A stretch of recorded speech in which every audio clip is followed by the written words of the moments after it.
Hey everybody, welcome to Inside the Album with Don and Tommy. I'm Don. I'm Tommy. Hey. See, I'll let you do it this time. All right. Thanks, Don. Yeah, Good no start to the problem. day. Yeah, so this is the podcast where we go into classic albums and talk about the stories about how those albums came together, how the songs were written, how they were recorded, and we give you a kind of an inside look as to what was going on at the time of the recording of that album. And today we are covering an all-time great. It sounds like I feel like we say this every time, but we just keep Wow. covering great albums. Yeah. Yeah, so this one we're doing is All Things Must Pass by George Harrison. And it's technically not his first album as a solo, but we'll talk about that a little bit. But it's an amazing, amazing record because George had just so much content, so much music built up from Mm. the Beatles years that just didn't get used on the Beatles records. Not just us saying it, but considered by many a musical masterpiece. Truly. Yeah, without a doubt, it's Yeah. on a million different lists and Uh, sold a lot of copies, and we'll get into it in yeah, I detail. look And forward there's to a it. lot to talk about with this album because it's crazy the amount of people that are on this record and Uh, who's on this record, and it's the just not who's of that time. right. Exactly, it was like Yeah. the lineup of the early '70s was amazing. Yeah, it's great. We're going to talk about that because I was looking at it and thinking about it. You know, if George had to put a band together, he had quite the guys and gals to pick from. Yes, without a Yeah. doubt. Without a doubt. I look forward to discussing it. Some of the greats. Yeah. So let's talk about. We also work with a charity, Yes. and so in concert here with our podcast, we're also working with the charity Music for Mark. So why don't you Yeah. tell us a little bit about that, Tom? Well, thanks, Don. Music for Mark. This is why we're doing this to raise awareness for it. We're trying to bring music to the schools, kids who can't or don't have musical instruments. We want to bring musical instruments to the world, keep the music alive. You and I both know what music has done for our lives, how it's impacted us, even if it's just spiritually, and how For much we sure. enjoy music. Yeah. It puts us in that right mindset of God, life is good. So that's what we're doing. Music for Mark, bringing musical instruments to kids who Yep. other way wouldn't get one. Yeah, and if you have any used or old musical instruments that are sitting around in your basement or attic, haven't been touched for decades, Hmm. just reach out to us, musicformark.com, and we'd like to repurpose those and get them into hands of kids who are looking to learn how to play. Perfect. All right, so the album Yeah. is All Things Must Pass, and usually what we do is start with the band lineup. So here goes the list on this Mm. record. So first of all, the list, there is no definitive list of everybody on this album, and there's some rumored people who I'm going to give you at the end who are not really kind of listed there, but people thought they were on the record. So we start off with Bobby Whitlock. You've got Jim Gordon, Carl Radle, and you might know those guys. They were Derek and the Dominoes, right, with Clapton. And Yep. then you have Bobby Keys, who eventually went on to start playing with the Stones. Jim Price, who I'm not super familiar with. Do you know him, Tom? No, I don't. Okay. Dave Mason, who we all know, a great guitarist. Eric Yep. Clapton, of course, at the time, probably the best guitarist out there in rock. Also on the record is Peter Frampton. Mm. Oh, And wow. yeah, and Frampton was not listed on the album, but he played on several songs with I think it was acoustic guitar. Mm. Ginger Baker, who was the Ah, drummer for Cream, is also on the record. Ringo Starr, of course, Ringo was like friends with everybody in the Beatles, right? Everybody loved Ringo. Nobody kind of hated Ringo. Ringo was, super popular. And yeah. George and Ringo had a really strong bond. So Ringo's on this record as well. Yeah. Yeah. You also got Billy Preston, who we've talked about in the recording for Abbey Road, or what did we do? Let It Be or Abbey Road? I forget. Abbey Road. We did Abbey Road. Yep. Yeah, so it was during those sessions where Yep. a lot of the crossover happened between those albums and the recording of those songs, but Billy Preston was there. Klaus Vormann, who had played with the Beatles here and there over the years. I think he played bass, if I'm not mistaken, but I may not be wrong. I may not be right there. I'm not sure. And then there were others also, and the rumors are that John Lennon is actually on this record, Maurice Gibb from the Bee Gees, and also the band as a unit possibly was on this. So those last three are rumored, so I don't know how accurate that is, but as we're going to talk about a little bit further on, George Harrison did spend a lot of time with Bob Dylan at this time. Yeah, you can see the connection with the band and Dylan and Harrison. Yep. Yeah, and he actually recorded a Dylan song here, a song that Dylan wrote, and George and Bob Dylan actually recorded together. He's one of the few, if I don't know if anybody else actually ever recorded with Bob Dylan at the time. And then the album was produced by George, but also co-produced by Phil Spector. And so that's where you get a lot of the very echoey, reverby type sound that's on this record. It's that, Phil Spector wall of sound. Wall of sound, yep. Which, I'm okay with, but I think he overdoes it a lot. Like he pushes too much into that reverby kind of zone. Well, you know what? After a while, it all starts to sound the same. Right, and that's the problem I have with it. It loses its voice. It loses its distinction. It's just like, there's so much in there, so many layers, just for the sake of having them. Almost, that's my kind of beef with the wall of sound. It's like his signature. This is me. This is what and then no other way would it be on the album if it wasn't for that, and knowing that he was part of it. You know what I mean? Right. Exactly. Yep. So this is actually George's third solo record. He actually did a record called Wonderwall Music in 1968, which was a mostly instrumental soundtrack album. And then he also did an experimental record called Electronic Sound in 1969. So those two records, even though they were released in public and everything, George still considered All Things Must Pass as his first solo album. Right. The record was recorded over a period from May through October of 1970 and then released at the very end of November 1970. So again, just like last week, we have another album that was kind of, the Sabbath record was recorded at the end of 1970 and then was actually a 1971 record. So same thing here. Technically it's a 1970 record, but it really, kind of just was released at the very end of the year. So at that time, again, I'll tell you the same bands that we talked about last week that were on the charts. It's Led Zeppelin 4, Sticky Fingers, What's Going On, Marvin Gaye, Madman Across the Water, Elton John, and Blue by Joni Mitchell were very popular in 1971. Do you realize when you go through that how lucky we were with the music we had in our life? Yeah. And, for me, this is kind of... I kind of got into the 60s. Well, I was born in 63, so I didn't have awareness of the 60s, awareness of the 60s music until after, more like in the 70s and 80s.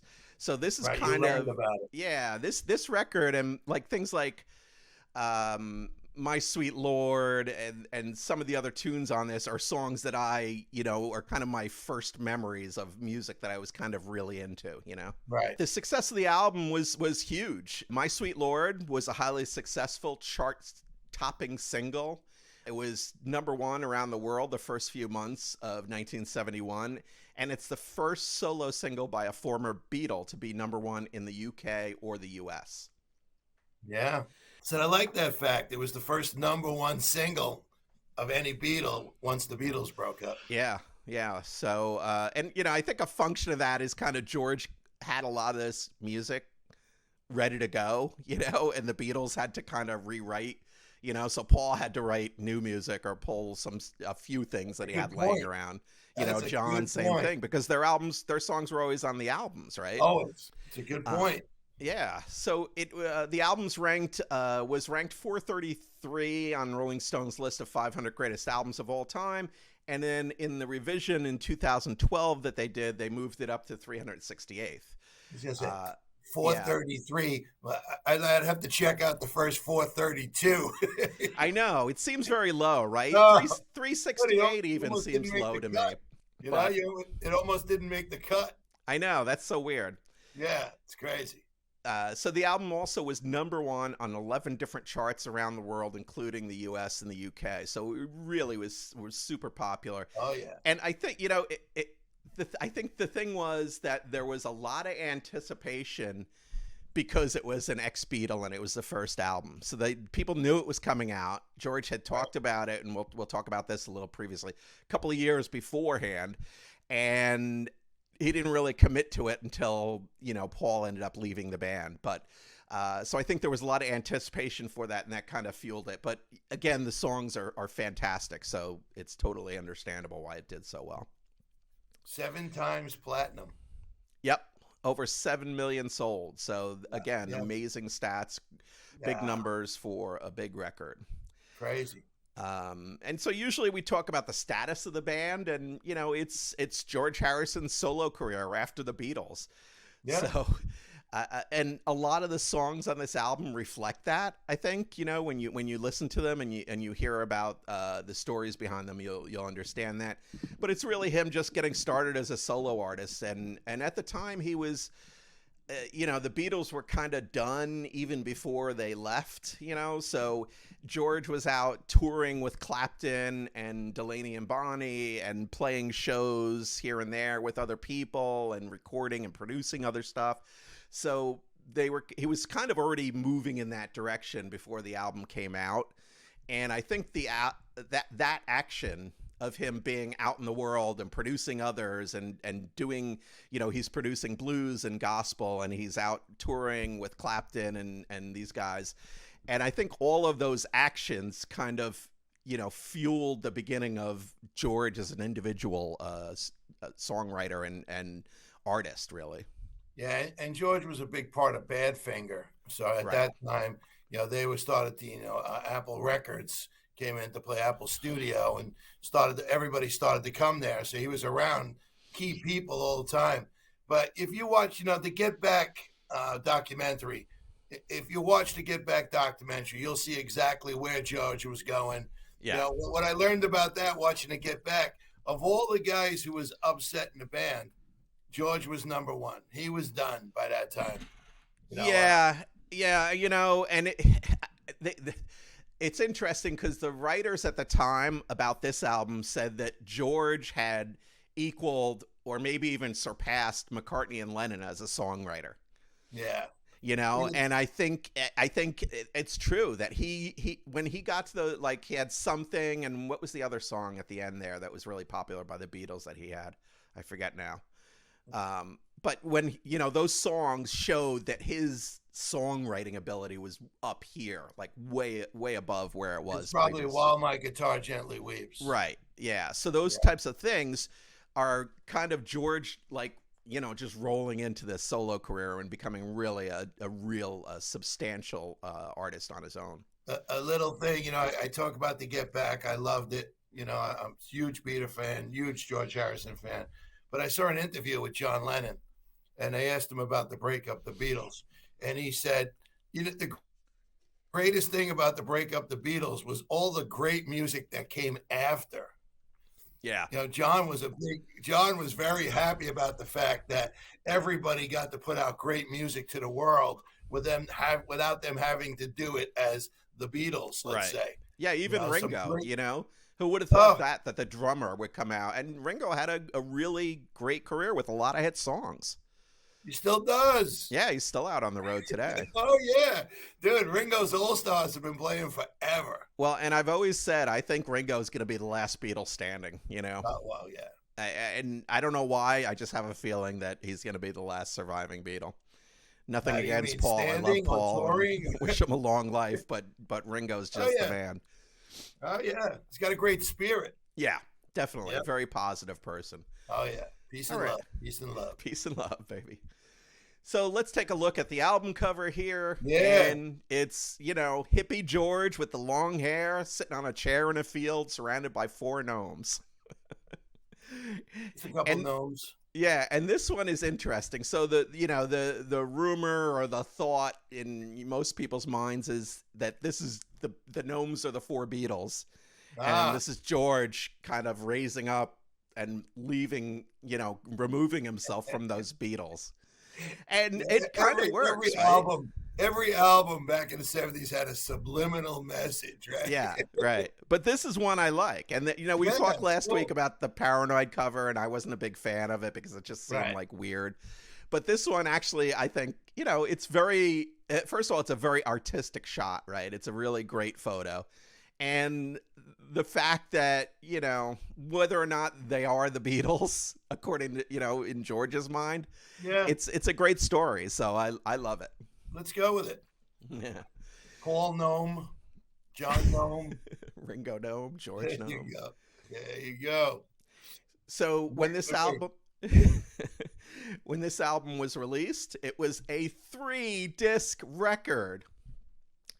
So it's really, Great. I mean, it's really a double because there's a third bonus disc called Apple Jam, which is it's really good and it's just instrumental jams because it's George Harrison, Eric Clapton, I think Dave Mason is on it, and there's a couple of others in there. But and we'll talk about one of the songs on the Apple Jam record, but really in reality it's a double album. Right. Just keep the recorder on while you're in the studio. That's all Yeah, you do. Yeah. right. Which And is great. when you've got guys like, and when we've said this before, when you got guys like George Harrison, Dave Mason, and Eric Clapton in the studio, you just record all the time because you never know when something good is going to come out.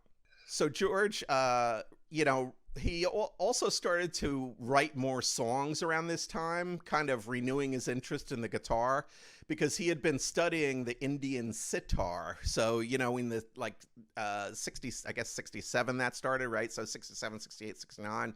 Right. He's playing the sitar, which is interesting. To me, it's kind of, I don't know. I hate to say it's a one-trick pony, but after you've heard it, the sitar, I'm not that interested in it, right? Is that how Right. you feel about it? Yeah, I understand. It was his relationship and his friendship with Ravi Shankar, and it all leads to and with the concert for Bangladesh. Right. Yeah, and George, we'll George touch on that. really, yeah, George really got involved with it, and in the Indian culture and religion. Right. Yeah, it was a very spiritual thing for George. Yeah, but I'm But with you. I could do without the sitar.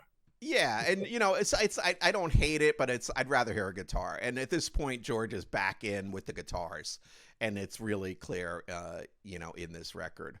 Well, this was one of the most he's ever played slide on this album, where he really brought himself along as a guy who played great slide guitar. Yes, yes, and Yeah, that's very, very noticeable here. And he really just kind of learned that around this yeah, time. He was yeah. not a slide player before. And he's a master at it, sound wise. Yeah. Yeah, Well, he's just a great guitar player, it's his sound. without a That's the doubt. thing Yeah. we're talking. When you hear, you could hear George Thorogood slide, Johnny Winter slide. You know who it is, right? And then you know it's George Harrison playing slide. And even in the Beatles, John and Paul are great musicians. Right. They play, each of them play multiple instruments and everything, but George was the guitar player in the Oh yeah. Beatles. Oh yeah. He was the solo guy and lead for the most part. Talented cats, though, those Beatles. I got to tell you, Yeah. they're gonna And beat somebody. and George again was one of the few musicians who was able to co-write songs with Bob Dylan. Dylan didn't notoriously worked on his own, didn't, wasn't bringing in other people to work with. So he had written with Dylan right before this recording. He also had collaborated with Eric Clapton on Badge, which became a hit single for Yeah, Cream in the that's spring of right. 1969. Here's George Harrison playing with the greatest musicians of the day and recording with them. And again, it just shows you that level that George is at. Surrounded by the greats of the greats, as they say. Yeah. No doubt. So George began publicly talking about recording his own album in the fall of 1969, but he only committed to it after Paul announced that he was leaving the Beatles in April of 1970. So again, we all know the story. He only got a song or two on each Beatles record, and he felt frustrated. You could see it in the Get Back documentary. Yep. Paul used to tell him, "No, don't play it like that. Play it like this." And he just that to me, that's the straw. I remember watching it. It's kind of Yeah. painful. You Yeah. can see it, and he's very British, right? So he's very polite. He doesn't like get super angry. Just a little snippy. They get You're right, snippy. a little snippy, and then he leaves. Yeah. Enough. Yeah. So It was a tough time, it was. and it was it. And in their defense, Lennon and McCartney, in the beginning, Harrison was the guitar player, wasn't a songwriter. He grew as a person as the band grew along. Yeah, and all of a sudden he was like, "Hey, I want to be a songwriter." And that's my point, is that it's a George Harrison growth, right? Yeah. And when it gets to this point, now 1969, 1970, he's fully matured as a musician, as a songwriter, and it all is coming together here, and we benefit by a great record. You said you're going to talk about Bangladesh, right? Yes. Good. I'll talk then. Go ahead. Okay. And so Harrison, he had accumulated a lot of songs over the years, and some of them were from as far back as 1966. Wow. So Isn't It a Pity and Art of Dying are both from 1966. That's insane that he held on to that song for 4 or 5 years. Wow. Isn't It a Pity is what, 9 minutes? I don't know. Yeah, it's pretty long. It's a great song though. I love it. Yeah. Oh, it's up there, but that's the thing. It's and where you putting that on the radio. Exactly. Right. It's not it's not really a radio hit. No. But he also co-wrote at least 2 songs with Bob Dylan while in Woodstock, and one of which was I'd Have You Anytime, and that appears as the lead track on this record. And Harrison also wrote Let It Down in late 1968. So this isn't all fresh new material, but he's finally getting a chance to bring it to life. Nice. So aside from the other 17 songs that were issued on the 2 discs, he recorded at least 20 other songs, either in demo form for Spector or just before recording got officially underway in late May.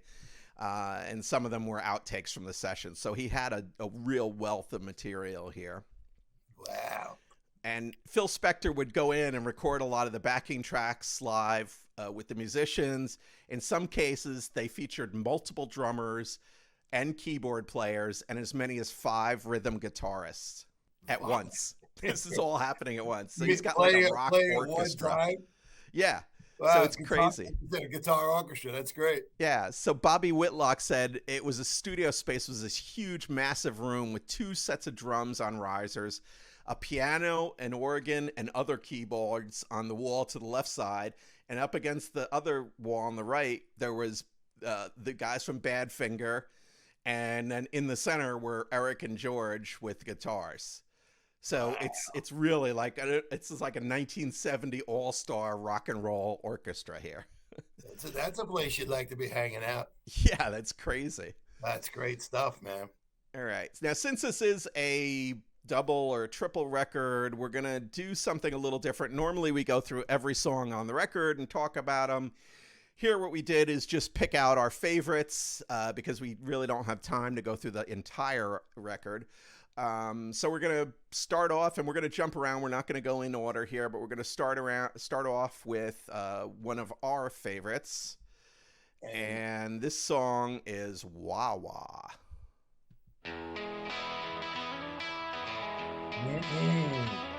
So good, right? Best riff.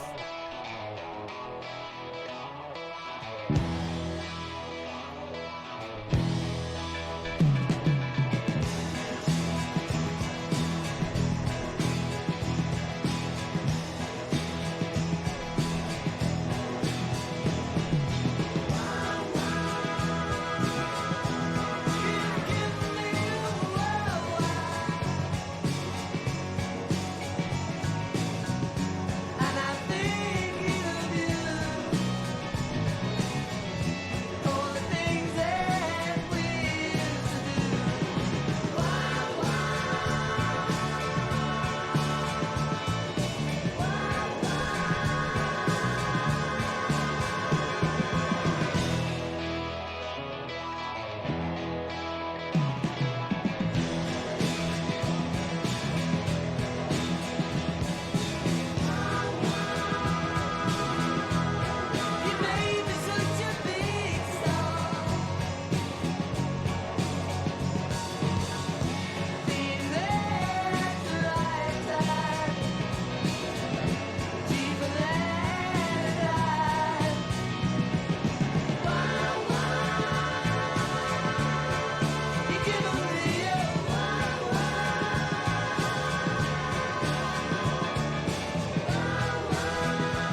So again, just fantastic, fantastic song.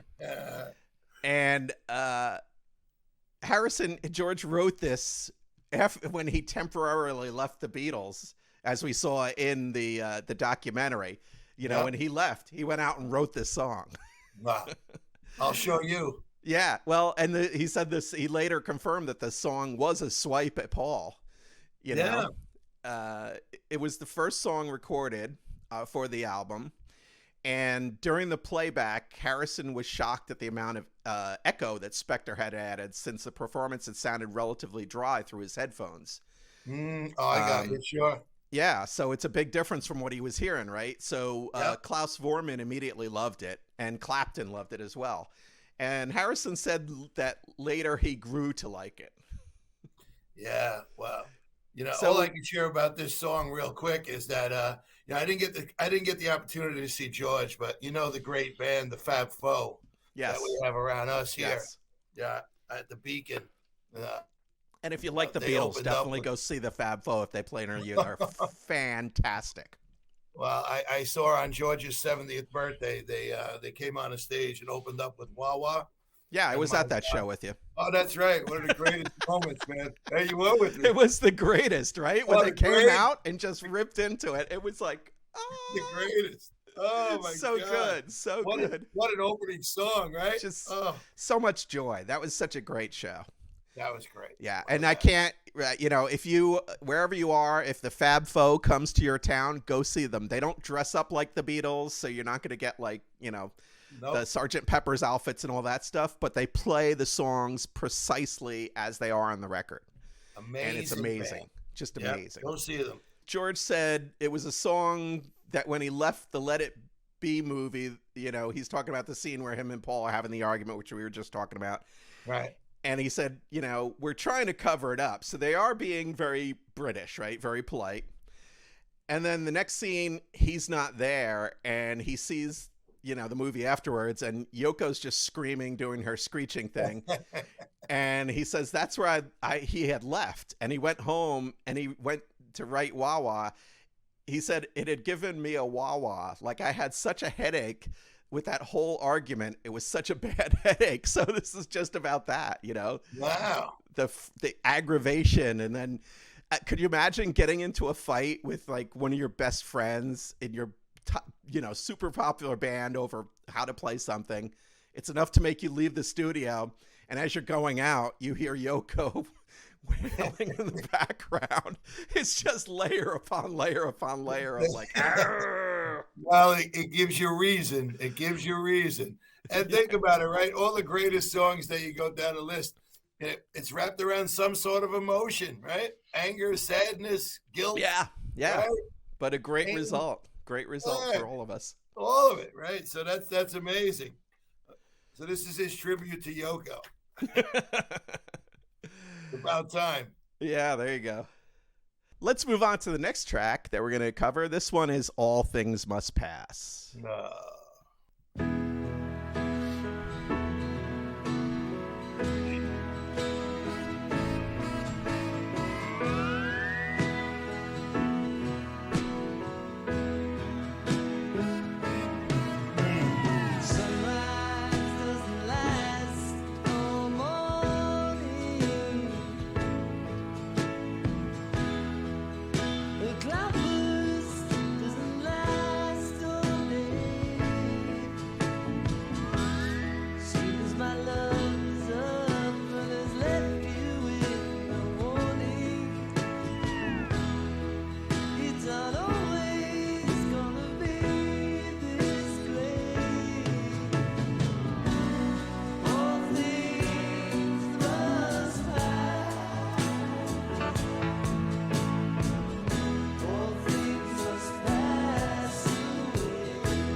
So this one is another song that George had, I guess, for a couple of years. He really said it was really about kind of the breakup of the Beatles, you know? So as it's happening, they all know it, right? You can kind of sense what's going on. But, you know, it's about moving on in his life and dealing with that breakup of his band. Yeah, and just an absolutely beautiful song. And you know what? You're starting to recognize and notice that George's vocals, tremendous, tremendous. Right, Yeah. exactly. And that's another thing that he didn't get to do a lot in the Beatles, right? No, oh no, just backup, Yeah. literally. Yeah, just a beautiful voice, But just a especially on that gorgeous, song. gorgeous song. Yeah, great song. One of my favorites. Yeah. All right. So let's move on to Beware of Darkness. Oh, I'll just keep saying, oh, sorry. Go ahead. That's okay. Whoop, whoop, whoop. Wrong one, sorry.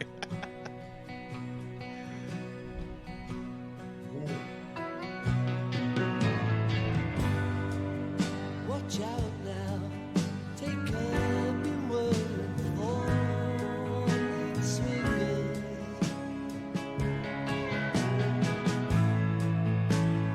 Dropping all around you. The pain that often mingles in your fingertips.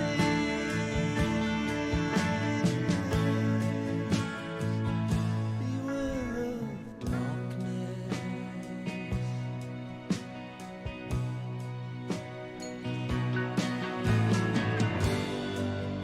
Watch out now, take up the word for thoughts that linger.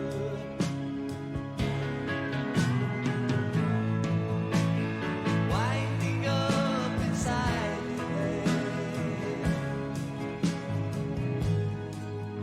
The homelessness around you in the dead of night. Beware of sadness. It can hit you.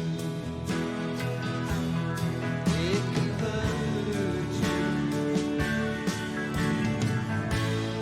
Make you sore of what is more. That is not what you are here for. So this is one where you really, I mean, you get that rock orchestra feel, right? You can Right. hear this also as a solo of him just on the piano, right? Mm, But now you've got this breath and the guitars and the, you know, all the stuff that's going on in the background. Even sounds like they have some kind of classical drums or, you know, kettle drums or something in the background there as well. yeah, it's a true masterpiece. The world could use this song today, and I mean it. It's George's way of saying, there's so much. George was really getting into the spiritual end of life, and Yes. there's so much more to life.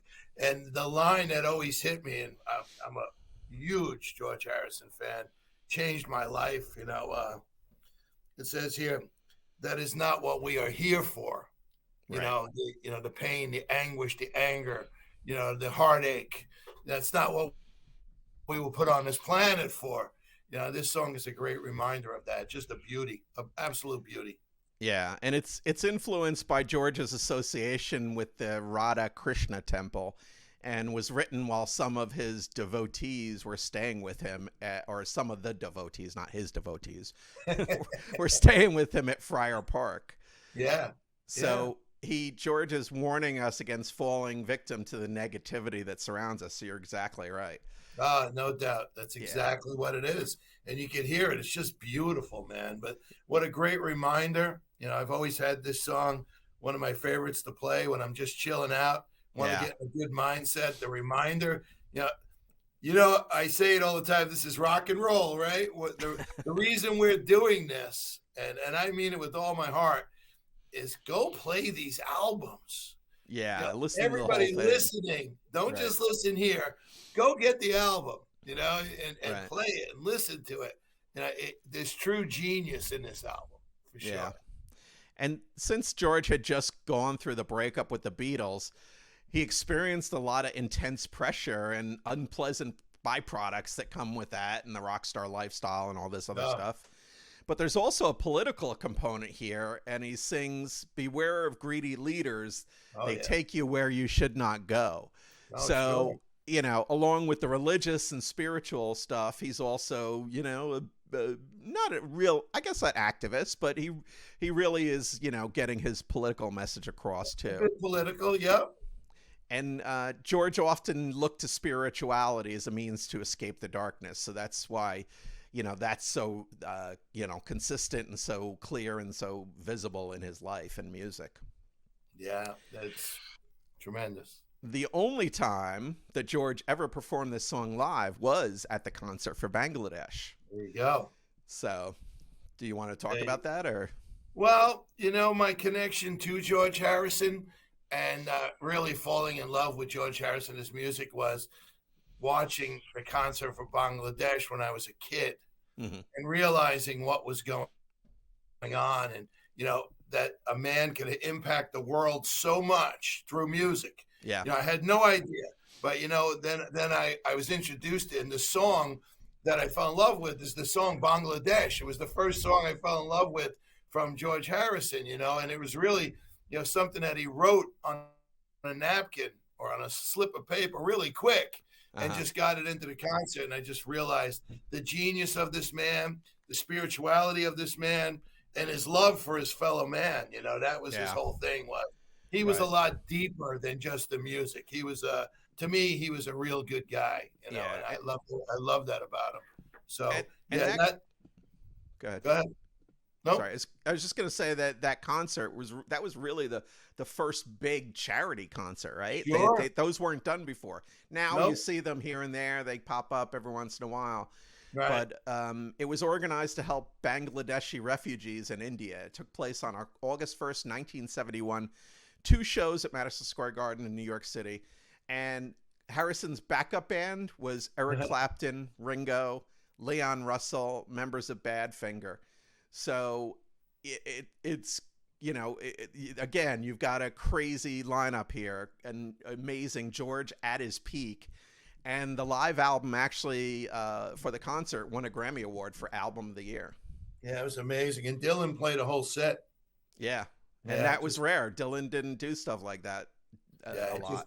He came out for his friend. You know, that was the relationship. That was the relationship George had with everybody. You know, he was a friend. That's what it seems like. Everybody was a friend of George, right? It didn't seem like even the Beatles. You know, I know they had their moments and stuff, but they loved each other. They were like brothers. You know, it was like family. So you had fights and stuff, but they still loved them. No doubt about it. Yeah. All right, so let's move on. The next one we're going to cover here is "What Is Life."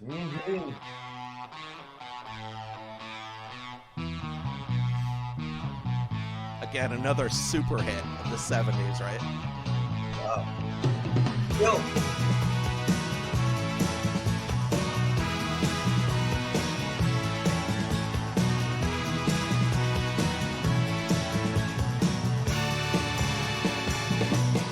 What I feel,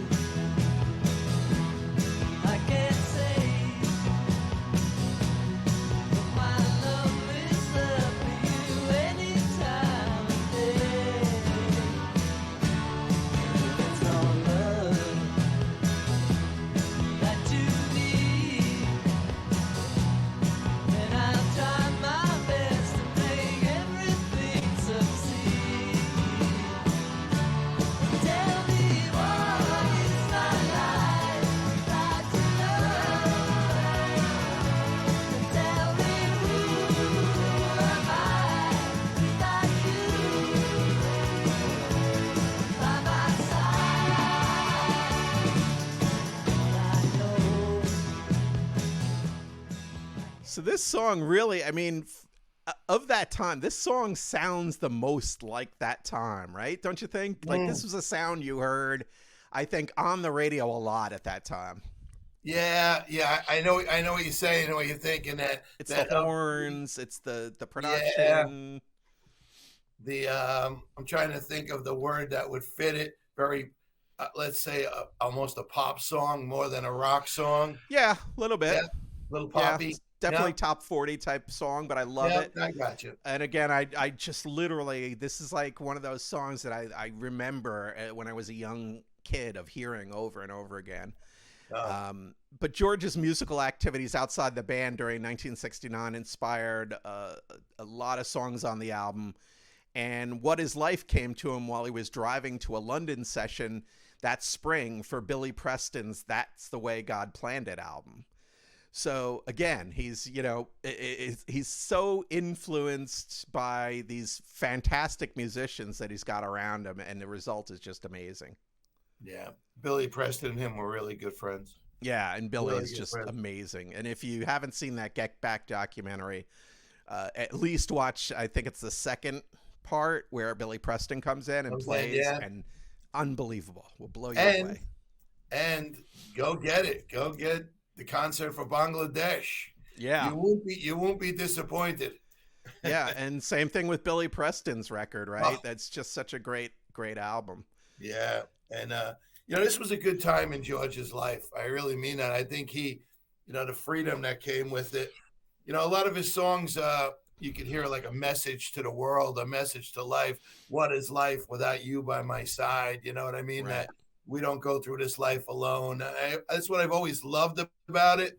You know, there was always a caring note to all the music and the songs. It wasn't just, hey, let me throw a song down and let Right. me just write a song.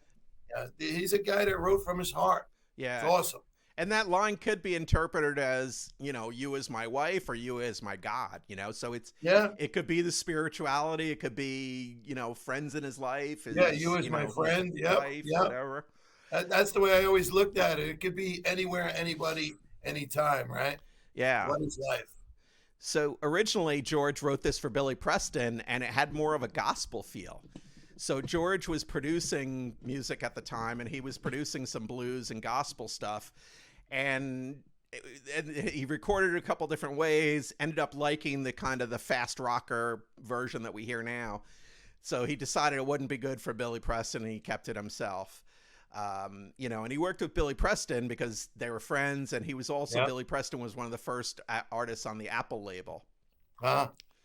The original song had piccolo, trumpet, and oboe parts that weren't used because Harrison didn't like that feel. But they can be heard on the reissue of the album, where the original backing track is included as an extra song. So you can check that if you want. It sounds interesting, but again, I think to me, that's a little bit of, you know, Phil Spector, and it's just too much, right? Well, yeah, no piccolo. Yeah, no piccolo.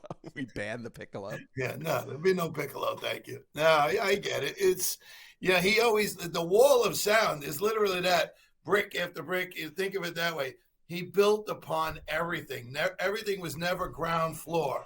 Yeah. Everything was built out. Every Yeah. sound. To me, sometimes it works, sometimes it doesn't. But, Yeah. you know, that's personal choice. George put the kibosh on it. Yeah. All right. So let's take a listen to the next track we're going to look at here. This is Awaiting on You All.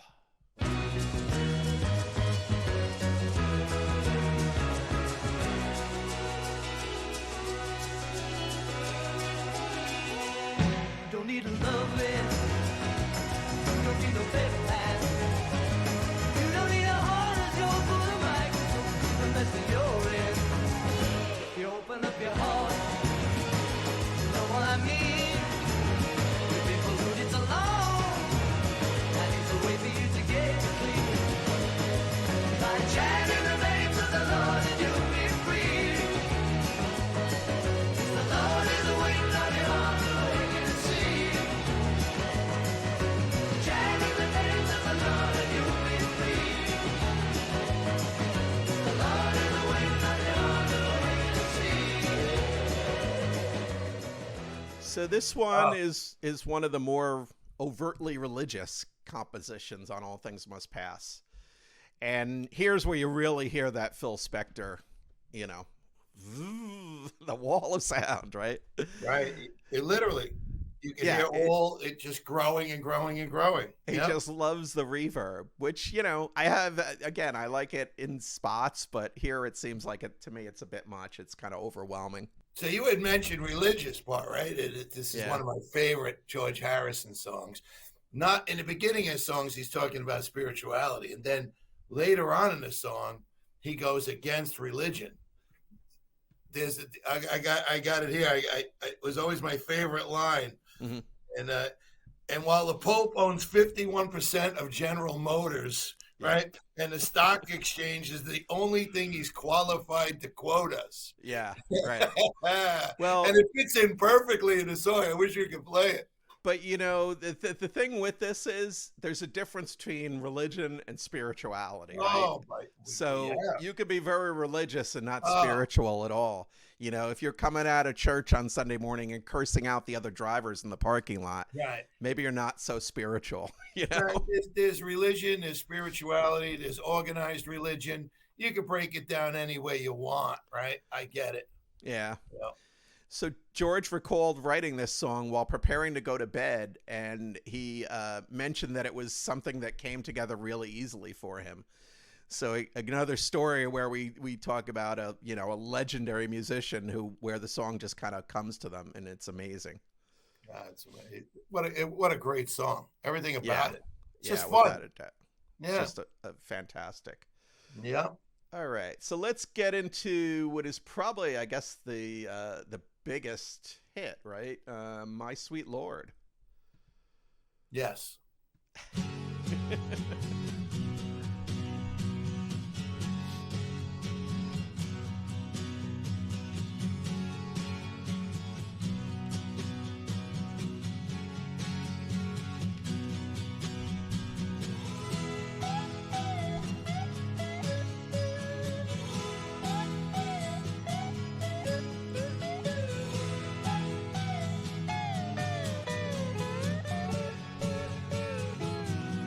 My sweet Lord,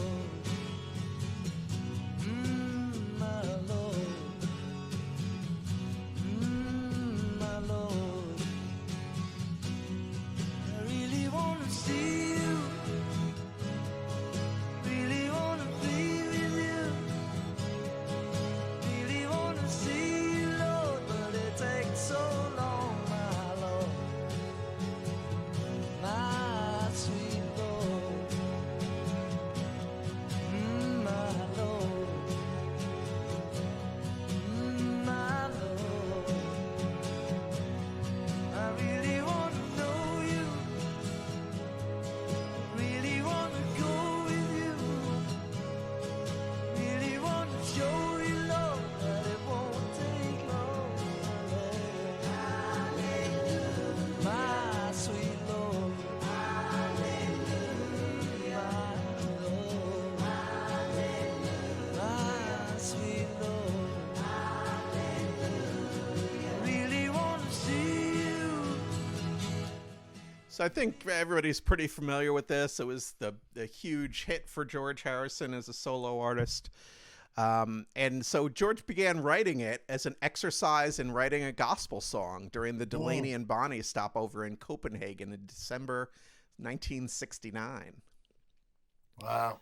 So again, he's with these guys out on the road, and Clapton's there, and the other players we've mentioned. And when they recorded it, they wanted to get that guitar. They wanted to make that acoustic guitar that's so prevalent at the beginning, make it really kind of thick, right? And so what they did was they put the guitar players in a plywood structure. So they put them in basically a box, Right. and had them play it in there, which is crazy, but it sounds amazing. I mean, to me, it's one of the great acoustic sounds in rock and roll.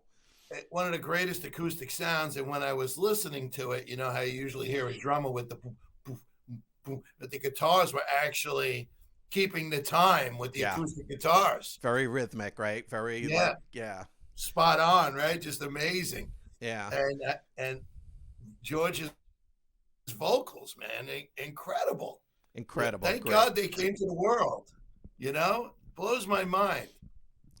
in this song, it's religious. It's about Eastern religions, but then he also does the hallelujah thing, and then he moves into the Krishna Krishna thing. And his thought there is that it's all the same thing. You know how we say it's just rock and roll? Well, this is just spirituality. It doesn't matter whether you're, Christian or whatever. It all means the same thing, and we're all trying to, hopefully be positive people and make the world a better place and help others and things like that. It's not your God. It's not my God. It's our God. Right. It's the God. Right. Let's stop breaking it down and taking ownership of God. Right. Exactly. And George also mentioned that it was really about a mantra. So mantra is something that you repeat over and over when you're meditating. Yep. And so he said that mantras they're very mystical sound, and the vibration is encased in the syllable. And he said that has a lot of power in it, and it's hypnotic. So, if you do, I don't know if people meditate out there or not, but if you do that and you get into these mantras and those types of things, you really understand that effect that it has on your brain and your body. Sure. I get it. And this was the first #1 hit for any Beatle after the band broke up. And you can see why it's just, a fantastic and legendary song. Yeah. Did you want to talk about the chiffons? Sure. Go ahead. Well, it was George got sued for this song. Yes. That it sounded. Oops, sorry. It sounded exactly like He's So Fine by the Chiffons. Yeah. And I went through it, and the whole shebang, and right. Just what it sounded like, same rhythm, same melody, everything about it. It's a very basic riff, right? It's a 2 or 3 chord riff, and it's that stuff, it repeats throughout music. It's unavoidable, but it does sound a lot like He's So Fine. Yeah. Oh no, it's there. He lost in court, and it's fine. Yeah. But the thing is, listen to it, and soon after, George wrote a song called This Song. If you get the chance, listen to a song called This Song. It was his way of getting back, and just said, I just wrote this song. I didn't listen to anything. This song. That's great. This song. Listen to the words to this song. He breaks down exactly what happened with this. All right. So let's move on to Isn't It a Pity, which, again, one of my all-time favorite songs. Right.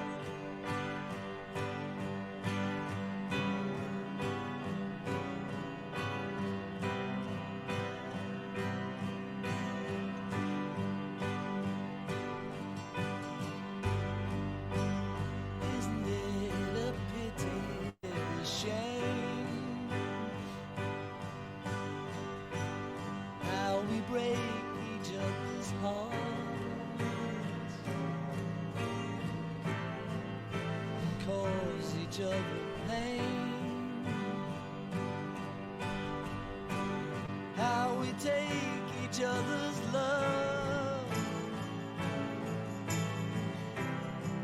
without thinking anymore, forgetting to give back. Isn't it a pity?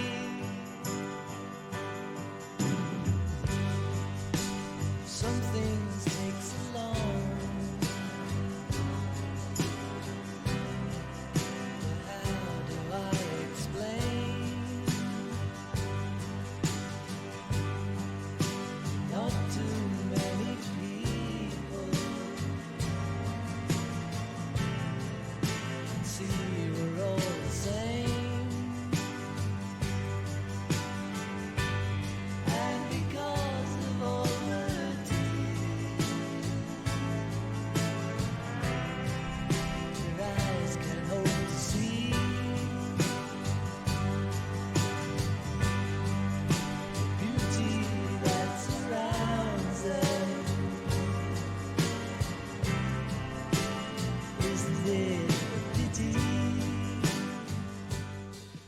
So this one was one that George wrote in 1966. And it was rejected for inclusion on multiple Beatles albums, including Sgt. Pepper. I just got to say something that I feel is profound. So I'm hopping in because it just hit me. I mean this. This is not a Beatles song. It's not a Beatles song. You can. Why do you say that? I think what we're starting to see is that George was writing George Harrison music without knowing it. Yeah. What meant to him and not what meant to the Beatles. So what I mean by that is, yes, it could have easily been a Beatles song, Mm-hmm. but not written with the intention to be a Beatles song. Like he was writing songs, but let's face it, Lennon and McCartney had a system, a science behind everything they did. Right. That made it a Beatles song, right? You know what I'm getting at? Yeah. And so it was different. I don't think this was written to kind of, hey, let's make this a Beatles song. George would have loved it, but it's not a Beatles song. I don't, for me, that's all I got. That's it. That's all I got. No, I'm just saying, I just think it was written more from a George Harrison point of view of the world and not so much the Beatles. Right. Like, how would the Beatles have turned that into a Beatles song? It would have been, something else would have been in it. Yeah, I think it could have been modified a bit, but I think it kind of might have fit into Sgt. Pepper's. But who knows? I mean, it is what it is. It's a great song. It's one of my favorites. I love playing it. I play it on the guitar, and it's just amazing.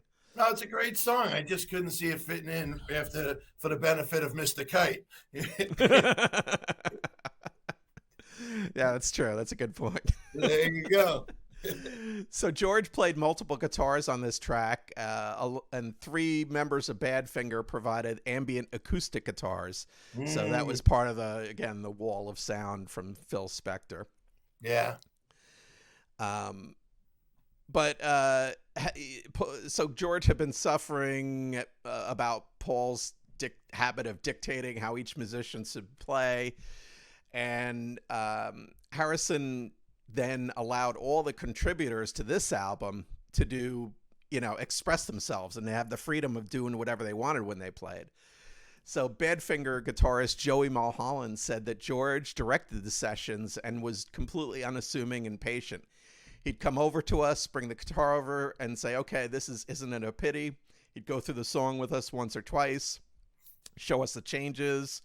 And he said George used a lot of diminished chords. If you're a guitar player, you'll understand that. They're just like different versions of normal chords. And then they would learn the song as they went along, and generally after 2 or 3 times through the song, they had a pretty good idea how it went. So George did the exact opposite of what Paul was doing in the Beatles, and just kind of let people play and was happy with what they produced.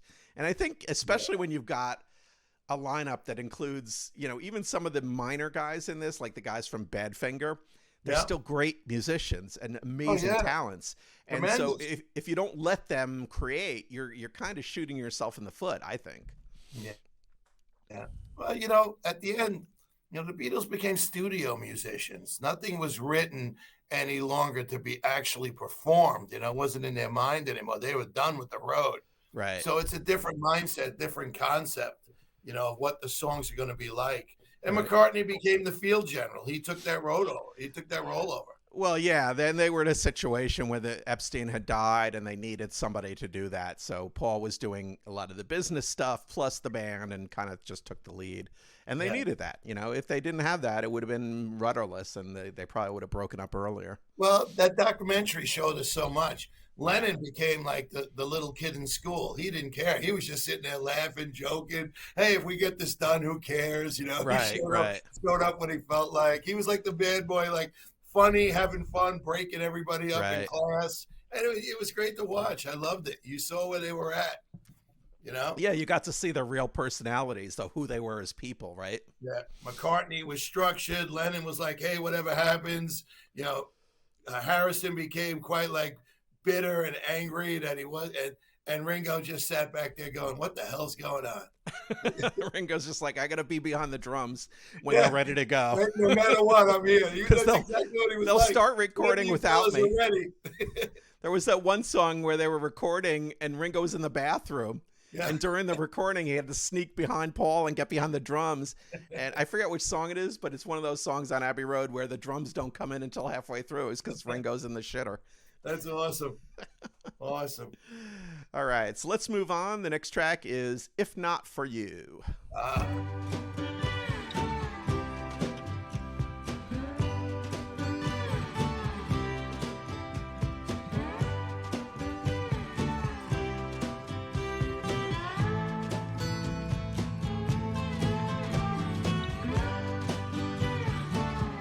If not for you,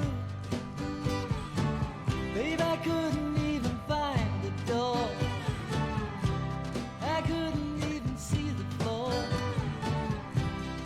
I'd be sad and blue if not for you.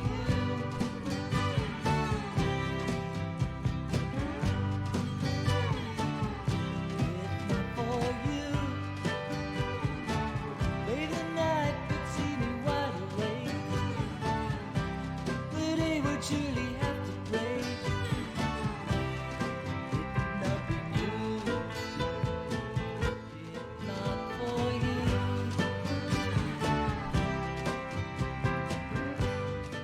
So this one is one of the Bob Dylan songs, and Dylan wrote this for his first wife, Sarah Dylan. And the track was first released on Dylan's 11th studio album called New Morning in 1970. And then just a few months later, George released this version of the song. Yeah.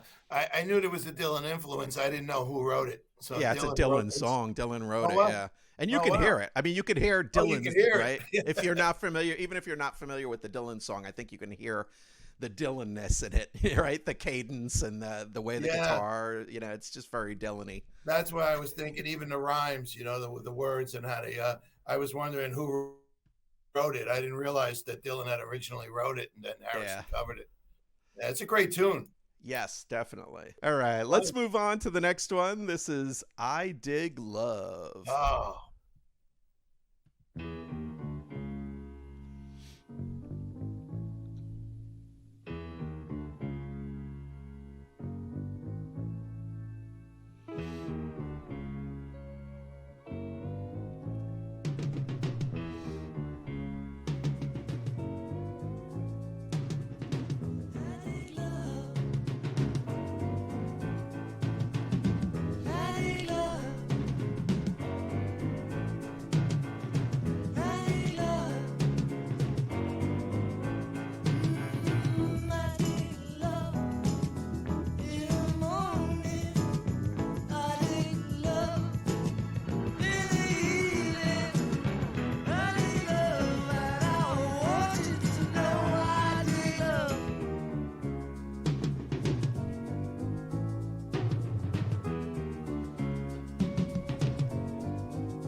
So this one resulted from Harrison's early experiments with slide guitar. Ah, And the reason he got into that was Dave Mason was playing, I guess, with Travis Delaney and Friends, right? Or Bonnie Delaney and Friends. And Delaney he and Bonnie, left. yeah. So George was playing around with acoustic guitar to kind of make up for Dave Mason not being there. Oh, wow. But this one, this. Dave Mason's still out there, man. Yeah, oh, yeah. But this He is just played locally. yeah. I see him out all the time. But this one, this is one that I think kind of sounds like a Beatles song. I think like the later Beatles songs, Yeah, the influence is there naturally. Kind Yeah. of like one of those Beatles songs where you look and you wrote it, you did it, and you go like, all right, let's just put it on the album. It's simple, right? It's great. It People is learn very to simple. love- Yeah. People learn to love it. Yeah. Yeah. And you know what it was with me is the keyboards, like it's like boom, boom, boom, boom. Yeah. Instead of going up, it's boom, boom, boom, boom. Right, yeah, right. Which is quite interesting. It's a different approach than lifting it up, it's taking it down. And I always enjoyed that. Yeah. That's my musical attribute right there. Boom, boom, boom, boom. There you go. Your That's all I know. specialty. That's all I got. All right, so let's try the next one. We got just a couple more here.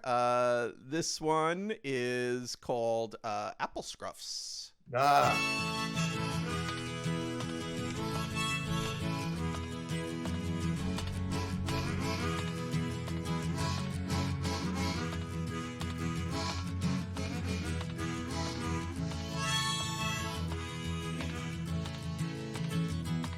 Now what you sitting there, seeing the passers-by all stare, like you have no place to go.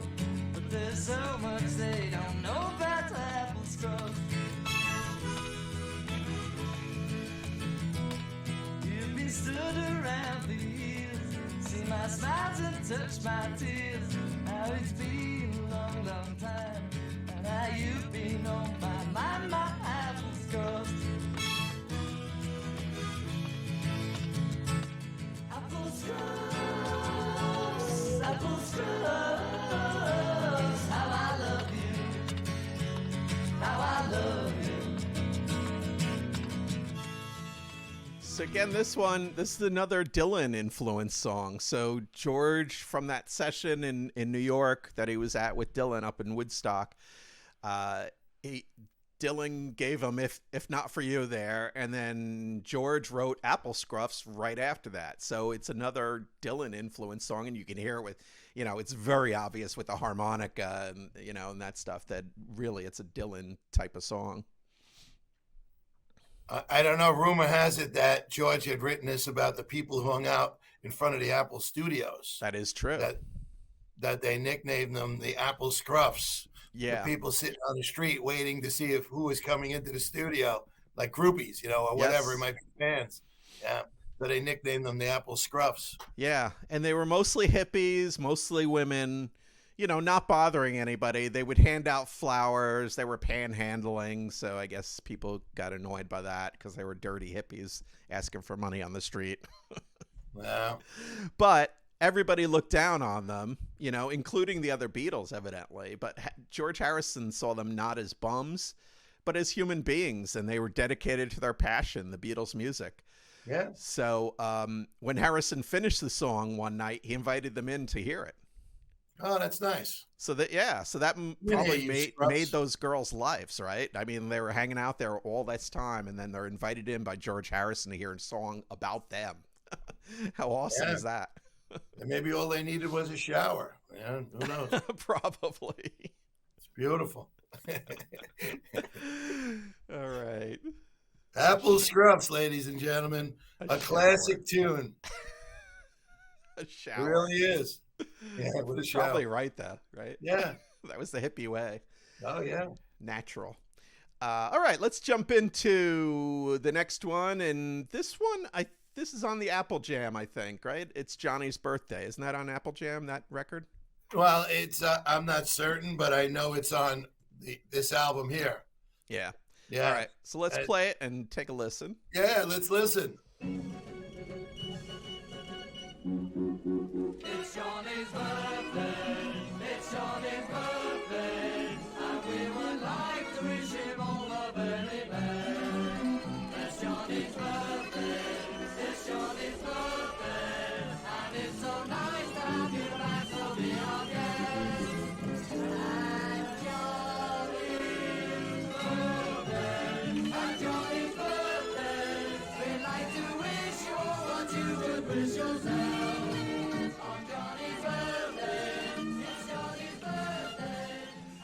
So this song is for John Lennon, and Yeah. it was for his birthday. So it's Yeah.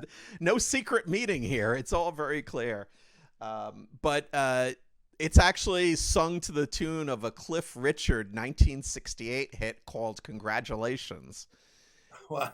Yeah. So basically, Congratulations. I get it. right, Congratulations. right. So basically, they took that song and rewrote the lyrics for John Lennon. And so get this. This is 1969, 1970. It's John Lennon's 30th birthday. Wow. And it's the end of the Beatles, right? He's 30. 30. And 30. you know, so and George was 26, I guess. So these guys are really, I mean, they're kind of just becoming adults, right? When you hit like 25, 26, that's when you're kind of Sure. really an adult, right? And Yeah. so it's amazing the amount of music they produced before they were, you know, while they were kids. That's just always shocking to me. So I got to share it with you. The reason that of all the songs we listed and talked about for this album that we were going to cover, and you know, I made sure to put "It's Johnny's Birthday" in there because as a kid, you know, that was a song I always played. It was just fun. It was good. Yeah, right. You turn it up, crank it up. It's Johnny's, and it's a feel good song. It's a good right? sing along. It's like a better version of Happy Birthday, right? Yeah, it's fun. But I wanted to share with you something because this album means so much to me and always has, that when I first listened to music, and I mean not the AM radio and all the pop hits, but when I started to listen to albums, you know, I was young, you know, young enough. I can't remember the day, but the first 3 albums in my life, you're going to love this, man. First one was the White Album, right? So there was my influence. The White Album was my first album. Right. The second album that I played was All Things Must Pass. Nice. And the third album that was a big hit was Ram, McCartney's first solo album. I love that album as well.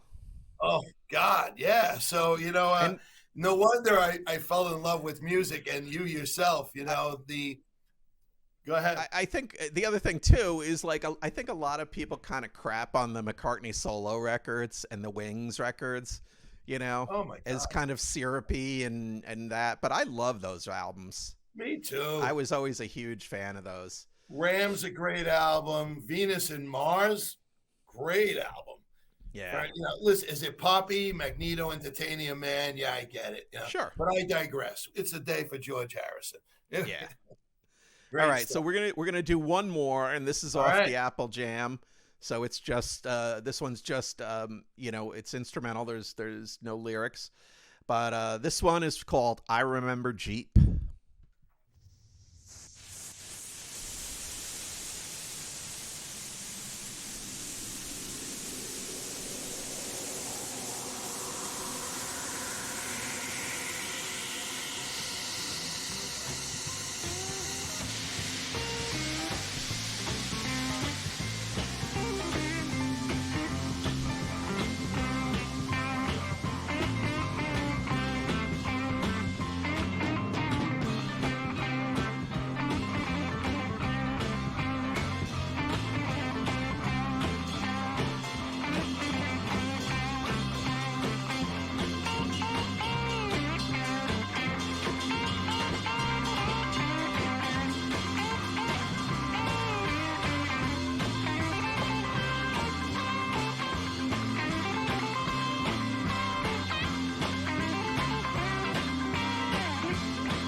So this one, you know, there's a lot of weird stuff going on in the background of this, and it's really Yeah. the sound is not great, you know, because it sounds like it was just Right. they had tape running and they were in the room jamming, which is fine. but it's Eric Clapton at like peak Eric Clapton, right? I was And gonna say it's all Clapton, right? it's just I listen. It's an 8-minute long jam session, and Yep. if you're into, just the music without the lyrics, this is the place to go on this record for me. Nah, it's fantastic. And right away you hear Clapton, just sitting Yeah. there jamming, playing along. Yeah, And these were tough years. Now I digress again, staying up, but these were tough years for Clapton. yeah. And here's something interesting about this. So, it's Eric Clapton on guitar, and Jeep was the name of Clapton's dog. It was a Weimaraner that was rumored to have gone missing around this time. No. And then the note that I saw is that details of anything Eric Clapton related in 1970 are sketchy. And the reason for that is while Eric is like best friends with George Harrison, he's also falling in love with George Harrison's wife. Yeah. And then he can't deal with it, and he starts doing heroin to kind of, deal with the shit of where he's, basically in love with his best friend's wife. Yeah, a lot of turmoil in these days. So who knows what happened to the dog? I'm not saying anything nefarious happened, but the dog disappeared. Yeah, we don't want to leave on that note. Hopefully we found the dog. So, Wow. so along with Harrison and Clapton, Klaus Voormann's on this, Billy Preston's on it, and the drummer is Ginger Baker. Very cool. So right after the session, Clapton then teamed up to form Derek and the Dominoes with Bobby Whitlock, Carl Radle, and Jim Gordon, who are all on this record.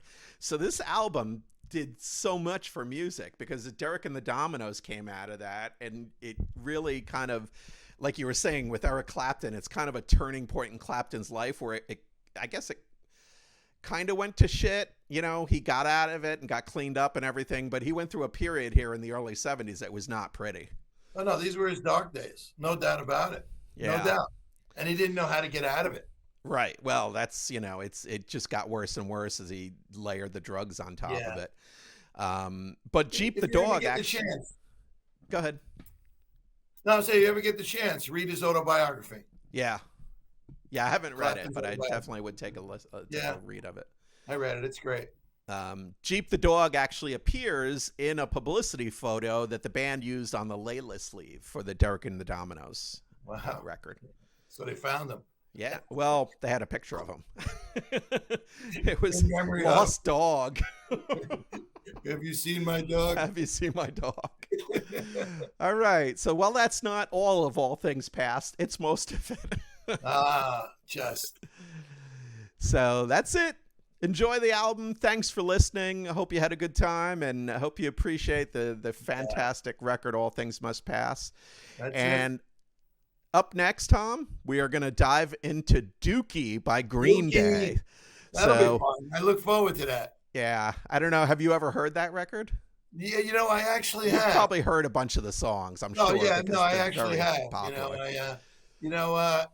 I'm a big punk fan. They were the next generation of punk. Yeah. And I didn't treat them like I should have because I I like the didn't first either at generation of first. Punk. I Huh? didn't either at first. And when we record next time, I'll get into that a little bit You know more. what I'm talking about, right? But Yep. the band, they have become basically legendary and have influenced so much of the music that's out there today. So Awesome. we'll Look get forward into to it. that and take a look, and we'll see you next time. job Subscribe, today. like, hit the buttons, do the things, share with your friends, and we'll see you next time on Inside the Album. See you, Don. Later.